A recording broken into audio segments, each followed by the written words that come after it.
Secretary Vilsack. We're Over here, over to your left. Okay, thank you. All right. My name's Luke Boyd. I represent the Northwoods Niji Enterprise Community, a 10-year designated Easy EC program federal government developed. We were designated enterprise community in 1998, so we've been around about 10 years. But I'd like to say hello to my fellow Democrats here and say anything that you feel's in your community's best interest. Don't be afraid, stand up and go right ahead.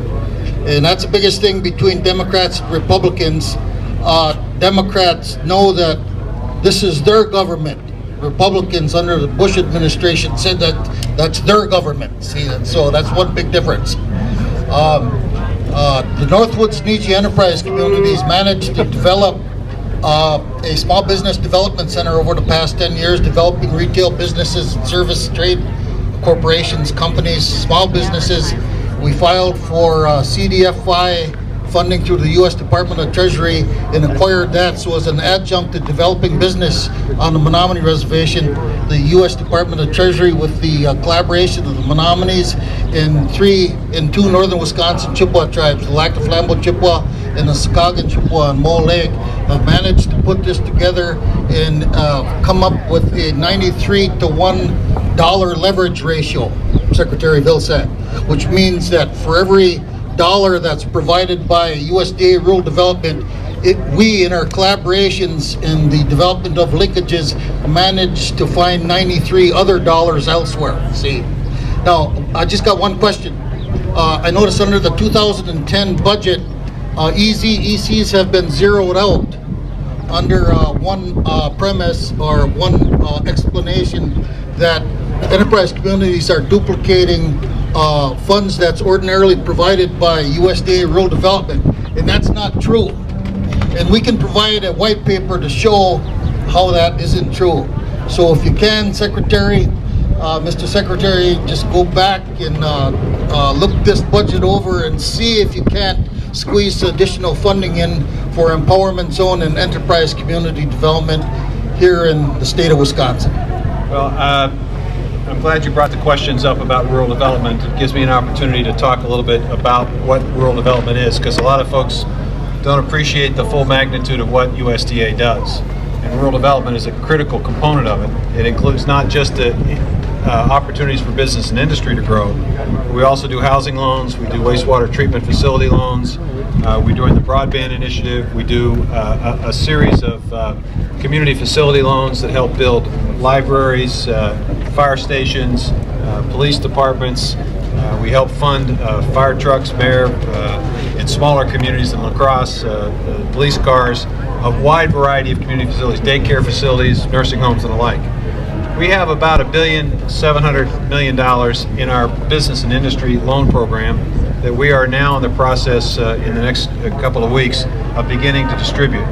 Part of what we're going to do is to establish revolving loan funds, which is akin to what you all have done in terms of leveraging $1 for 93.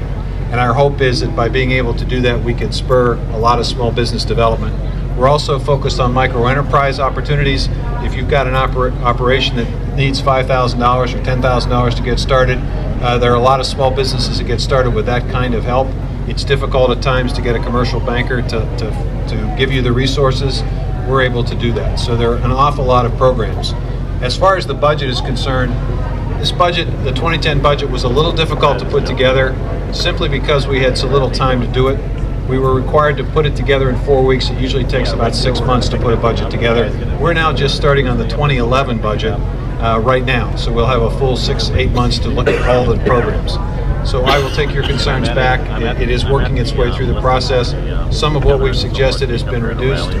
Some of it's been increased by the House and the Senate.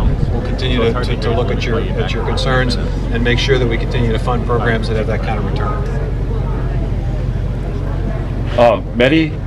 Many cities and counties across the United States and Pennsylvania are now reforming the property tax to take it off of improvements and higher on the vacant commercial land. Pittsburgh is a good example, and other counties have done this too. Farmers are the most heavily taxed people in the country. They're taxed on their barns and their equipment and their ponding and fencing and everything they do. while we have vacant commercial land that people speculate in.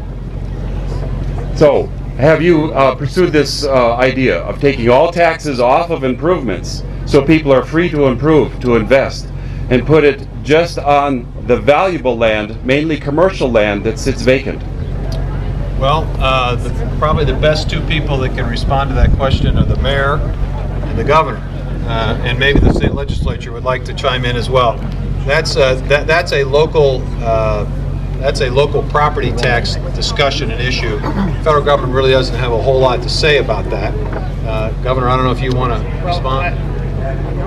Let me just say, and I think everyone here who farms knows that one of the best things Wisconsin has done over the last 10 years was go to use value on property tax on agricultural land, and that has taken an enormous burden off of the property tax burden off of farmers of this state. And I want to thank the legislators who are here, because we've gone through some very, very difficult budgetary times, but this was something that we have always, both parties, have really worked to make sure that we protect that use value. So I think Wisconsin is an example of a state that has really made a significant effort to tax agricultural property differently than others in the state, in Wisconsin.